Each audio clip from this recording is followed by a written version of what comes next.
mai giờ bữa nay hay điên bài 3 và đôn ngay giờ là mía lự rạ thì tôi bữa điên bữa nay hay điên bài 3 là mình nói bài 3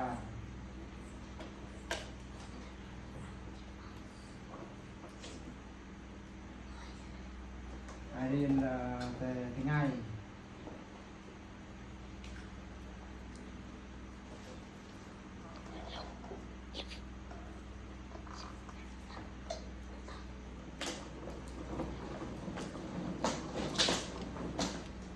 Sera đọc con ngày là tiếng Việt là ngày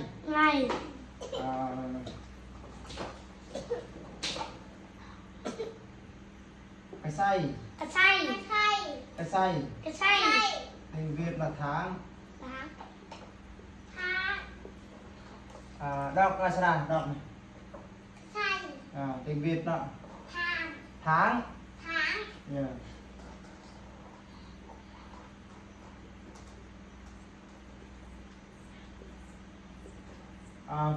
Kumo tiếng Việt là năm mùa này là tiếng Việt là đâu mùa này là tiếng Việt là đâu năm nay rồi năm nay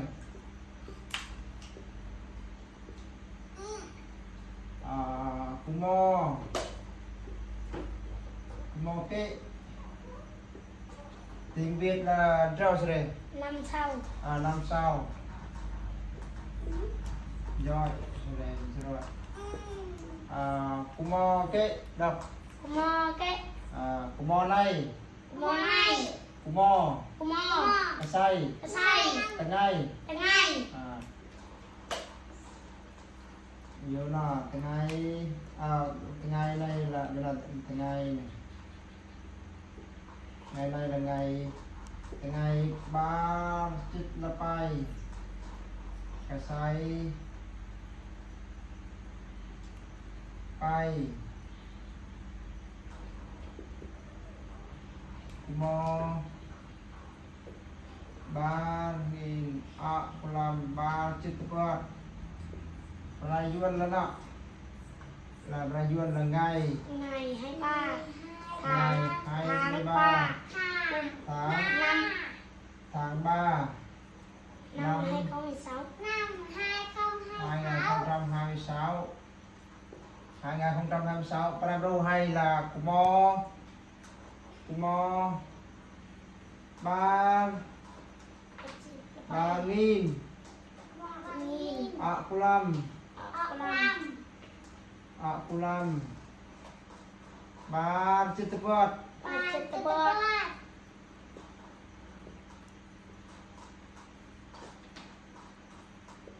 đọc Tangai 3 chữ tebay Kasai tay Kumo 3.000 akulam 3 chữ tebet 3.000 akulam 3 chữ tebet là Rayuan là ngày 23 tháng 3 năm 2026 đọc xin đọc ngày 23 tháng 3 năm 2026 rồi đọc là Sera này đọc còn đọc đây giờ này này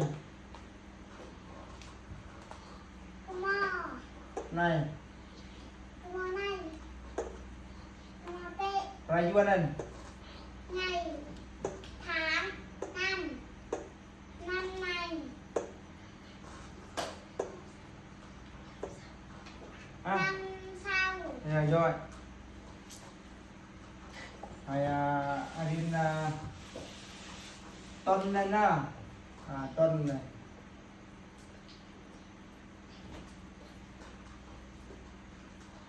tuần Rayuan là tuần muối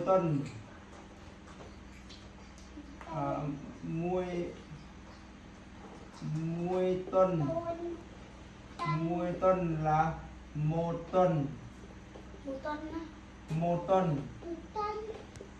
muối tuần Muối tuần. là 1 tuần. Một tuần. Muối cái xay là 1 giờ. Một 1 giờ. Tiếng Việt giờ. một tháng. 1 tháng. Rồi nha. Muối cái xay, muối của mò là 1 giờ. Tiếng Việt sẽ đây. Một năm. Rồi Việt Nam. Là đây là bài 3 thì là vừa điên là con thằng đông xô sẽ mai đây cho con điên thì hay từ tuổi bài điên 3 này rồi